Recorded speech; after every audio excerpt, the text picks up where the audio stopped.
All right, so why should I give him 5 years? The complainant in this case is the same complainant that he has the new case on. There was some other things going on in his home life and stuff. I believe he's had some family health issues and stuff. No, I mean, because he hasn't learned anything. And I don't know what's happening in his relationships, but it doesn't appear he's learned anything. And I don't know why I should sentence him to just 5 years. All right, the court is going to sentence. This guy walked into court like 5 years behind bars was a reasonable outcome for everything he'd done, almost as if this hearing would finally put the whole situation behind him.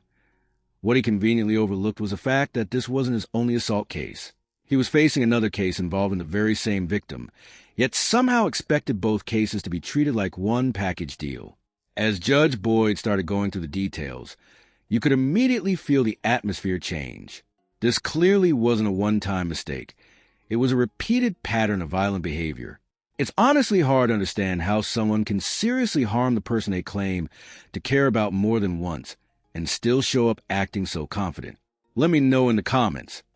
Do you think 5 years is enough for repeat violent offenses, or should someone like this receive the maximum sentence possible? Let's get into it. Calling 2025 CR 01152. Could I have parties announce? Your Honor, there's also the MTR. Yeah, I'm going to take this up first. Can we do the MTR first? Why are we doing the MTR first?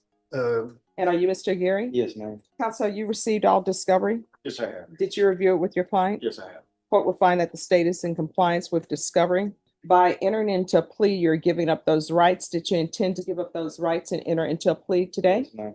Court will find that defendant has knowingly and voluntarily waived indictment, freedom of information, and rights under Article 1.051. By information, you're charged with assault family household member with a previous conviction. That's a third-degree felony. Range of punishment is anywhere from 2 to 10 years in prison and up to a $10,000 fine. If you have a plea with the state, the court does not have to follow your plea.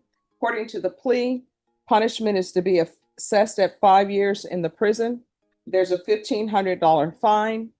Did you understand that to be the plea? Yes, ma'am. State? There is, with the exception of, I had put restitution, should there be any, I know that he would be entitled to restitution here. All right, it's gonna be restitution if any. Let me just tell you, if they're sending you to prison and your counsel is waiving a PSI, then whatever that restitution amount that person claims, that's gonna be the restitution amount. And when you're up for parole, they'll take it up with parole. Do you understand? Yes, ma'am. All right, restitution, if any, to Anessa Nicole Guerra. Did you understand with an affirmative finding of family violence, you're not allowed to own or possess any weapons or ammunition? Yes, ma'am. Did you understand with an affirmative finding of family violence, you're not allowed to be designated primary custodial parent? Yes, ma'am. Counsel, are there any such motions? No, Your Honor. Then to the offense as charged, how do you plead? Guilty, not guilty, or no contest? No contest. State any evidence. Yes, Your Honor, at this time, state orders into evidence, states Exhibit 1 with all attachments. No objection, Your Honor. Court will accept into evidence states exhibits 1 and attachments. The court has reviewed the same. The court will find there is sufficient evidence to find you guilty. The court will find you guilty. Are you proceeding with sentencing? Yes, Your Honor. Anything you wish to say on behalf of your client? Your Honor, it was kind of a tough decision for Mr. Geary to come to, but he thinks it's in his best interest, and he would ask the court to go along with the plea bargain that it's taken us quite some time to negotiate, but I think he wants to get this behind him. It's unfortunate that we've ended up here, but I think he is ready to move on and become a productive citizen once he gets this behind him. All right, the court is going to sentence you to 5 years in the prison, give you credit for any time served. There's an affirmative finding of family violence. There's to be no contact with Anessa Nicole Guerra. There's a $1,500 fine. State is taking in consideration 2025 AL 006681, 2025 PF 31338, and this will run concurrent with 2020 CR 12202. And there's to be no unsupervised contact with minors. Is there anything else with regards to sentencing? No, no. No, Your Honor. Just that whenever we're finished with this and the MTR, we have the victim present who wishes to do victim impact statement. Okay. All right, we're proceeding with 2020 CR 12202. Are you the same Juan Carlos Aguirre Jr., who was placed on deferred adjudication in 2020 CR 12202? Yes. For the offense of assault, family choking, strangulation on March 3rd, 2021, for a period of 3 years. Is that you? Yes, ma'am. All right, state. Yes, Your Honor, violation of condition number 15, on or about the 12th day of May 2021 in Bear County, Texas, the defendant, Juan Carlos Aguirre Jr., did then and there fail to attend, comply with all rules, regulations, instructions, and financial agreements as directed by the court and or supervision officer and or the head of or authorized personnel of the following counseling education program, state accredited battering intervention and prevention program in violation of condition number 15. How do you plead to that? True or not true? True. This is the part that really stands out to me. We're talking about a second assault against the same victim, yet the discussion somehow becomes whether those 5 years should run at the same time as another sentence. That honestly doesn't add up. If someone is already on probation after seriously injuring another person and then commits another violent offense against that same victim, why should it be treated as if it's all part of one incident? Situations like this are exactly why judges often impose tougher penalties. When someone repeats the same behavior after already being given a chance, it sends a clear message that the first punishment didn't change anything. Cases like these can leave victims feeling like they'll never truly be safe because the offender keeps returning to the same cycle of violence despite every opportunity to turn things around. If there was ever a case where consecutive sentences seemed justified, this would be one of them. What do you think? Should repeat violent offenders ever receive concurrent sentences, or should additional prison time always be served separately?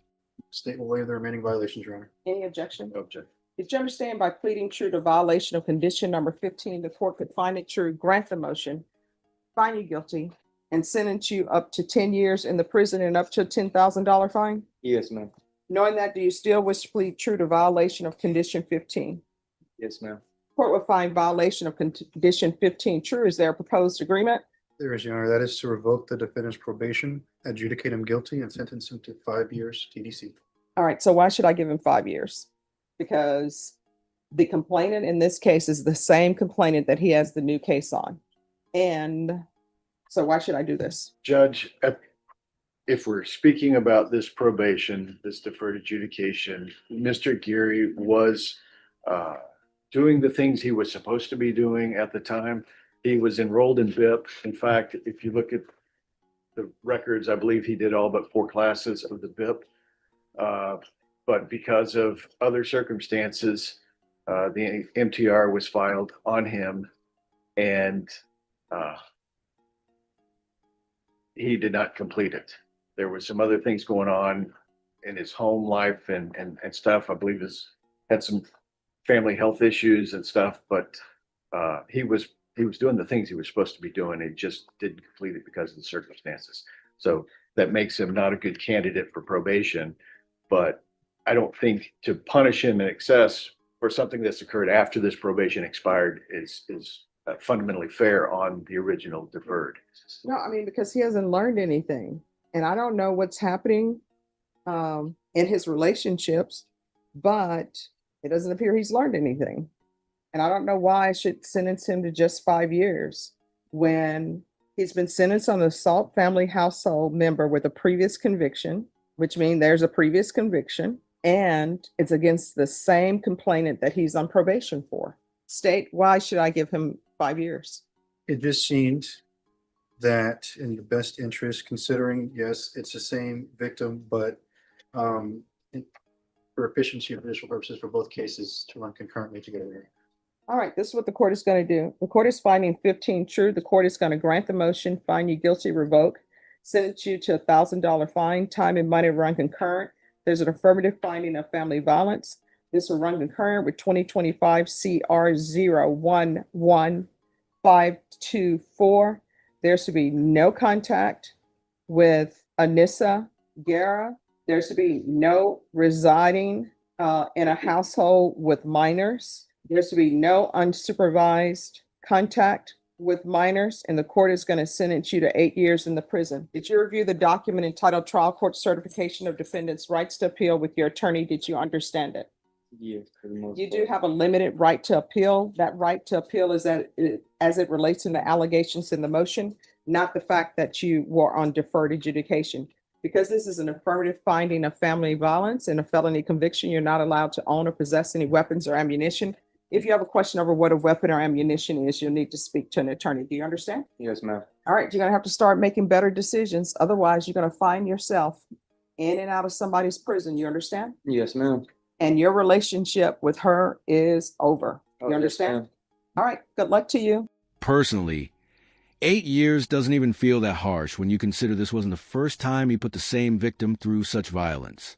Still, seeing Judge Boyd go beyond the original plea recommendation shows the court wasn't willing to treat this as an isolated mistake. Eventually, when someone continues choosing violence over and over again, the justice system reaches a point where second chances start running out. More than anything, I hope the victim can finally move forward and live without constantly worrying about what might happen next. No one deserves to live in fear, especially after someone repeatedly proves they're unwilling to change. And while 3 additional years might not seem like much to some people, that's a significant amount of time to spend sitting in a prison cell reflecting on your choices. Since the maximum possible sentence was 10 years, I'm curious what you think. Was 8 years the right decision, or should Judge Boyd have imposed a full 10-year sentence? Thanks so much for watching, everyone. If you enjoyed the video, don't forget to like and subscribe. I truly appreciate every comment and every piece of feedback. It helps me continue making better content for you all.